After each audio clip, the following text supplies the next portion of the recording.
কোচবিহার থেকে কলকাতা সারা রাজ্যব্যাপী সিপিএম প্রভাবিত শ্রমিক সংগঠনের জাঠা এসে পৌঁছালো ইসলামপুর শহরে। আগামী ৫ তারিখ সংসদ অভিযান। এই অভিযানকে সামনে রেখে কোচবিহার থেকে কলকাতা পর্যন্ত একটি জাঠা মিছিলের ডাক দেওয়া হয়েছে। সেই জাঠা আজ ইসলামপুর শহরের টার্মিনাসে এসে পৌঁছায়। তাদের বিভিন্ন দাবি রয়েছে। কেন্দ্রের কালো আইন বাতিল করতে হবে এবং একাধিক দাবিতে আজ জাঠা ইসলামপুর শহরে এসে পৌঁছায়।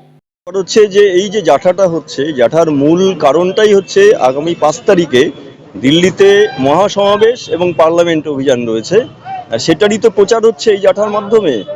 বিশেষ করে পরিবহন শ্রমিকদের যে কালা যে আইন, সেই আইনটা যাতে প্রত্যাহার হয় এবং অন্যান্য দাবিগুলো আছে। পরিবহন শ্রমিকদের যে একটা স্পেসিফিক দাবি রয়েছে, তাদের জন্য যে কালা আইন সেটাকে প্রত্যাহার করতে হবে। ফলে পরিবহন শ্রমিকরা এখানে যুক্ত হয়েছে এবং অনেকেই সলিডারিটি দেখাচ্ছে এই জাঠাকে এই কারণে যে সমস্ত শ্রমিকদের জন্যই যে শ্রম কোডগুলো ছিল সেই কোডগুলো তো বাতিল হয়ে গেছে এবং যে শ্রম কোডগুলো হয়েছে সেটা মারাত্মক। যেমন দেখেন, আপনারাও জানেন, মে দিবসের ইতিহাস ৮ ঘন্টা কাজের লড়াই গোটা পৃথিবী জুড়ে হয়েছে এবং সেই আইনকে আমাদের দেশের সরকার, মোদী সরকার বাতিল করে দিয়ে ১২ ঘন্টা খাটতে বাধ্য করবে শ্রমিকদের। এটা তো শ্রমিকরা মেনে নিতে পারে না।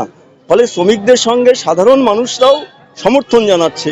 ফলে সাধারণ মানুষরাও এখানে এসছে ন্যায্য দাবি সেটাকে সমর্থন করবার জন্য।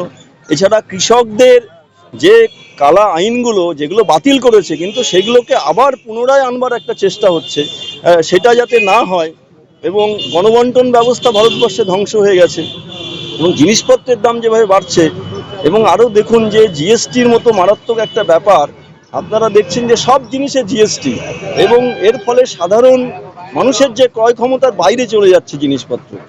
আপনার রান্নার গ্যাসের দাম কত, ১২০০ টাকা সিলিন্ডার, পেট্রোল, ডিজেল, কেরোসিন সব কিছুর দাম বেড়ে গেছে, জীবনদায়ী ওষুধের কত দাম, এই সমস্ত বিষয়গুলো রয়েছে। অর্থাৎ সাধারণ মানুষের জনজীবনে যেগুলো এফেক্ট করছে।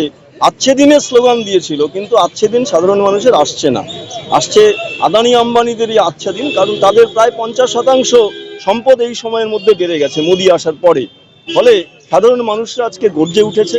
সাধারণ মানুষের একটা অংশ হিসাবে হচ্ছে পরিবহন শ্রমিকদের যে union, all India road transport federation, অর্থাৎ সব পরিবহনেরই একটা অল ইন্ডিয়া ফেডারেশন রয়েছে। সেই ফেডারেশনের পক্ষ থেকে কর্মসূচি নেওয়া হয়েছে, সারা দেশে হবে এবং আমাদের রাজ্যেও হবে। আর আমরা এটা জেলা ভিত্তিক করছি। আমাদের জেলাতে আজকে চোপড়া থেকে সেই জন্য শুরু হয়েছে এবং আগামীকালকে আরটি অফিসে গিয়ে, ডিএম অফিসে গিয়ে শেষ হবে। এটাই কারণ মূলত। আপনার নাম? আমার নাম বিপ্লব সেনগুপ্ত।